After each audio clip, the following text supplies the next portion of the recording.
गुरु क्या है?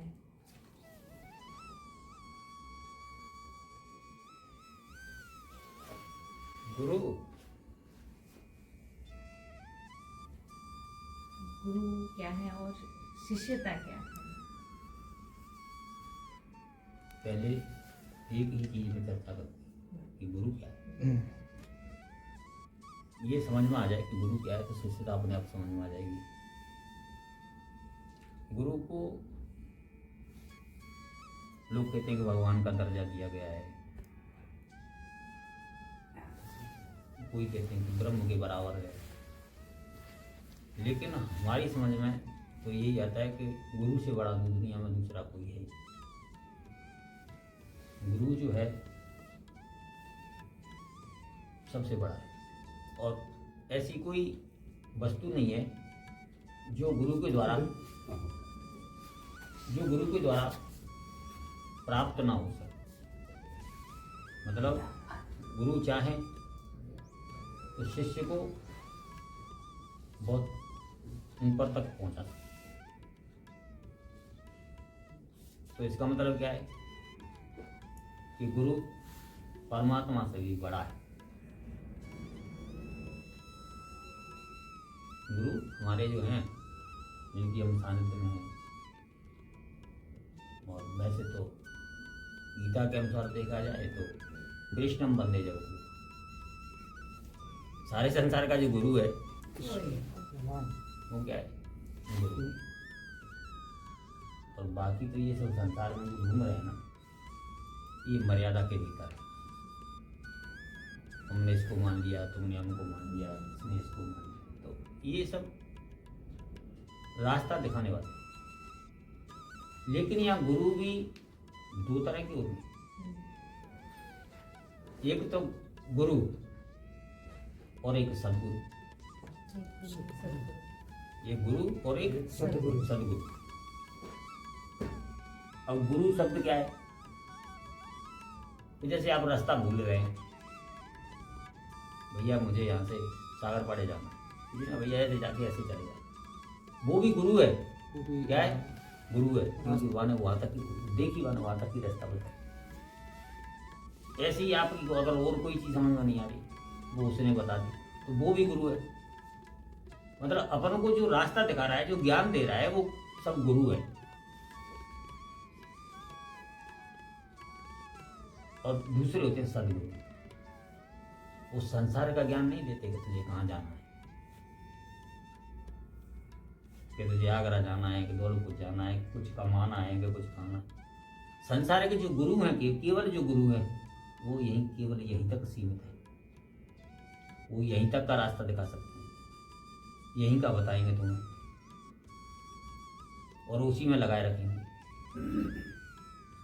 बेटा हमने जे कर दो है, जा तू देख लियो, जाकी रखवाई कर ले, बाकी रखवाई कर ले। हमने आश्रम बनवा दो है, हमने 20 किलो दूध की गैया ला रही है, जाकी सेवा कर ले। क्योंकि वो माया के भीतर है, सब ये माया के भीतर है। ऐसा नहीं है कि इनसे हमारी मोक्ष हो जाएगी, ये हम घंटी बजा रहे हैं मंदिर में, तुम्हारी मोक्ष हो जाएगी। ओके, इसके करने से परमात्मा मिल जाएगा। सदगुरु जो है वो केवल वहीं ले जाएगा सीधा। उसका संसार से, किसी मंदिर से, किसी मस्जिद से, किसी से उसका कोई पर्पज नहीं रहेगा। उसका केवल एक ही लक्ष्य होगा कि परमात्मा को प्राप्त करना। और उस परमात्मा को प्राप्त करने में जब वो लगा देगा तो उससे तुमसे कोई इच्छा नहीं होगी। वो तो बस यही चाहेगा कि आपका कल्याण हो और आपको परमात्मा की प्राप्ति हो। लोग पूछते ना कि गुरु को प्रसन्न कैसे किया जाए, गुरु प्रसन्न कैसे? तो अपन लोग सोचते हैं कि कभी चलो माला ले चलो लंबी सी, एक 5 किलो मिठाई का डिब्बा ले चलो, गुरु जी खुश है ना। जैसे बाबा हमारे बार बार चर्चा करते हैं, ये जेब बजाते हैं पैसन थे, जी सब मृत्यु लोक को साधन है, जी सब यही को साधन है। शिष्य ने कुछ 10 डकैती डाल लाई, खूब ठग लो, 50,000 को कहते ठग लाए, 10,000 गुरु जी दे, गुरु जी खुश है, वाह वाह, चेला बड़ा अच्छा। तो ये सब कहाँ तक सीमित है? ये 4 दीवार तक, मृत्यु लोक की 4 दीवार तक, यहीं तक इसकी कीमत है बस। और यहाँ से बाहर निकलोगे तो इसकी कोई कीमत नहीं। तो जो संसार का जो गुरु है वो केवल आपको यहीं तक सीमित रखना चाहता है, वो आप सीमित ही रहोगे। धन इकट्ठा करना, बड़े बड़े आश्रम बनाना, गाड़ियां ले लेना, ये सब मृत्यु लोक के साधन है। वहां जब जाएंगे नहीं तो न गाड़ी काम आएगी, न घोड़ा काम आएगा, न बंगला काम आएगा, न गुरुजी के बनाए हुए ये सब कड़ीले काम आएंगे। वहां जब जाएंगे तो वहां तो केवल राम नाम ही काम आएगा। और केवल जितना अपन चिंतन करें, अगर सदगुरु होगा तो वो केवल आपके भजन से ही प्रसन्न होगा। अब बात ही कि गुरुजी को कुछ दे दो, गुरुजी अपन क्या दे सकते, परमात्मा को क्या दे सकते? कहते ना गुरु ब्रह्मा गुरु विष्णु गुरुदेवो महेश्वरा गुरु साक्षात परम ब्रह्म तस्मै श्री गुरु।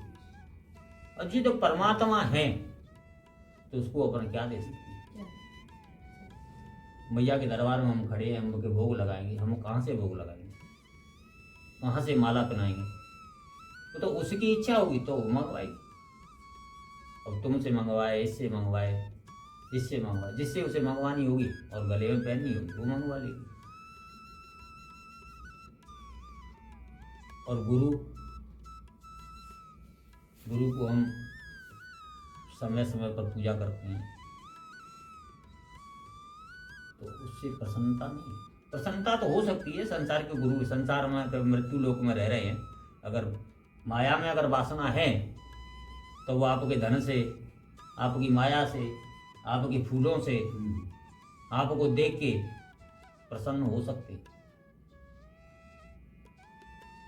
लेकिन यथार्थ में हमें उन्हें देना क्या चाहिए वो तो हम आज तक दे ही नहीं पाते। जो गुरु चाहता है उसे तो हम कभी दे ही नहीं पाए उसको, क्योंकि कलयुग का इतना प्रभाव है, इसमें चारों तरफ वही माया माया दिखाई दे रही। गुरु चाहता है कि केवल केवल उसकी आज्ञा का पालन, समर्पण जो हो जाए एक बार गुरु के प्रति या देव के प्रति, इतना समर्पण ही सबसे बड़ा देना होता।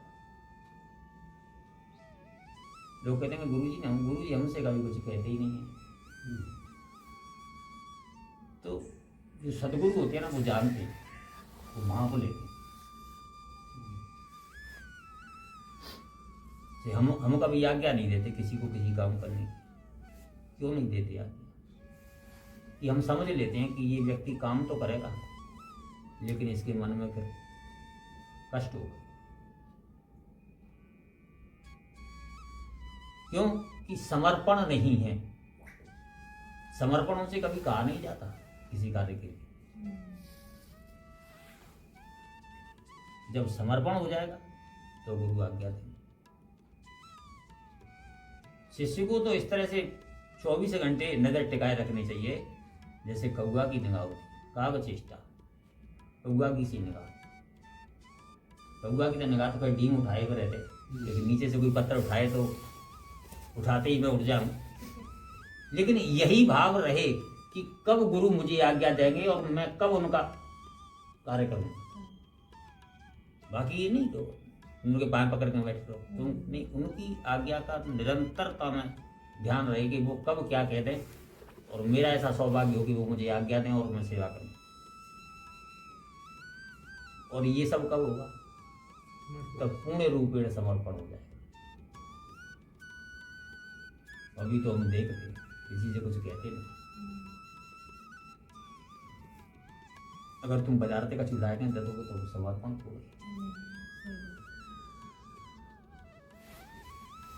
कि हम तुम्हें माया में बांधे रखें, वो समर्पण नहीं है। समर्पण तो हमें देखे कि मुक्ति सिंह भजन करते करते हमसे आगे निकल गया तो हमें बेहद पसंद था। यही हमारे लिए समर्पण का काम करे।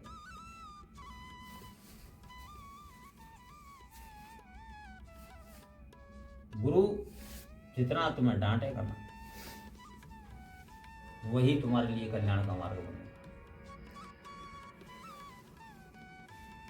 अगर गुरु तुम्हारी हाँ में हाँ मिला रहा है तो समझो तुम्हारे विनाश की तैयारी है, निश्चित रूप से होना है। क्योंकि गुरु लालची होगा, चेला लोभी होगा तो तारीफ करेगा, सत्य का पथ प्रदर्शन नहीं करेगा।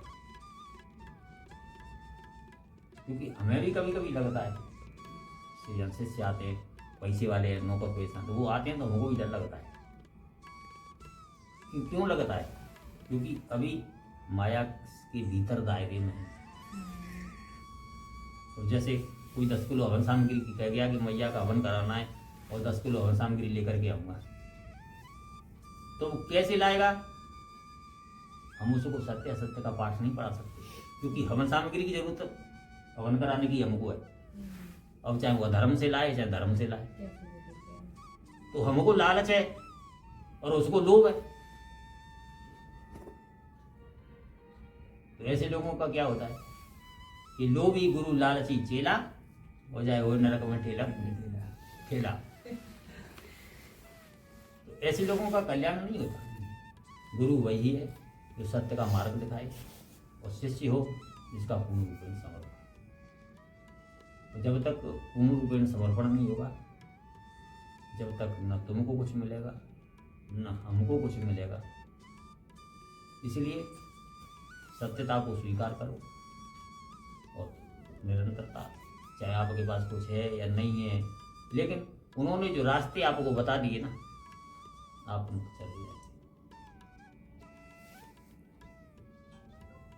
सेवा का भी भाव नहीं बताया कि आप गुरु के चरणों में बैठ करके उनके निरंतर उनके पैर दबाते रहिए, उससे भी कल्याण नहीं होगा। क्योंकि ये तो मृत्यु लोक का ही साधन है। हाँ, अगर उन्हें कभी आवश्यकता महसूस होती है सेवा की तो आज्ञा देने पर, नहीं तो निरंतर उन्होंने जो मार्ग बताया ना, राम नाम जपने का, उसे निरंतर जपने।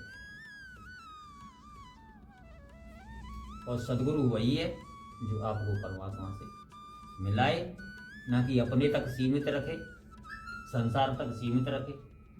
संसार के गुरु ही संसार तक सीमित रखेगा, संसार की कहानी। जैसे माता पिता होते हैं तो वो केवल उतना ही सिखाते हैं कि जितना वो अपना पेट यापन करे। मात पिता बालक ने पढ़ावई और उदर भरे सुई धर्म सिखावई। माता पिता हमेशा निरंतर यही शिक्षा देते हैं कि जिससे उसका पेट भर जाए। ऐसे ही जो गुरु है वो भी उतने तक ही सीमित रखना चाहता है कि बाने एक आश्रम बना लो, पूजा की रखवाई करियो और तो बन जाए तो एक और बना लियो, ताकि गुरु को नाम मिल जाए। क्योंकि कहीं ना कहीं लालच। लेकिन जो परम गुरु हैं, जो सदगुरु हैं, वो न इनके बनाने की कहेंगे न रखवाली कहेंगे। वो तो केवल एक ही उनका लक्ष्य होगा कि आप निरंतर प्रभु का चिंतन करिए और भगवान के प्रति अपना समर्पण। तो भाव कैसे आएगा? भाव तो बनाने से आए, धीरे धीरे करें। निरंतर अगर परमात्मा का अपन चिंतन करते हैं तो भाव बन ही जाता है, ऐसा नहीं। बिना देखे, गोस्वामी तुलसीदास जी ने चर्चा की है इसमें कि बिना देखे, बिना स्वरूप के देखे, बिना भगवान के दर्शन करे, बिना गुरु से कभी मिले, ये भी नहीं है कि आप निरंतर मिलिए, आते रहिए, भले ही आपको टाइम नहीं है तो आप मत आइए। लेकिन उन्होंने जो मंत्र दिया ना परमात्मा से जोड़ने का, उसका निरंतर चिंतन करिए तो भगवान के चरणों में आपका स्नेह उत्पन्न हो जाएगा। स्नेह कहते हैं प्रेम उत्पन्न हो जाएगा भगवान के चरणों में। उसमें न देखने की जरूरत है चिंतन। और गुरु को तो ऐसे समझिए जैसे सूचना का यंत्र। सूचना यंत्र होता है, घंटी बज गई, उधर से आज्ञा मिल गई, तुम्हारे तक पहुंचा दी, और तुमने जो कहा तुम्हारे काम वहां तक पहुंचा दिया। बस इतना काम होता है, करना आपको है। और वही जो सत्य के मार्ग को दर्शाएगा वही आपको परमात्मा से मिलाएगा, वही सदगुरु का मार्ग।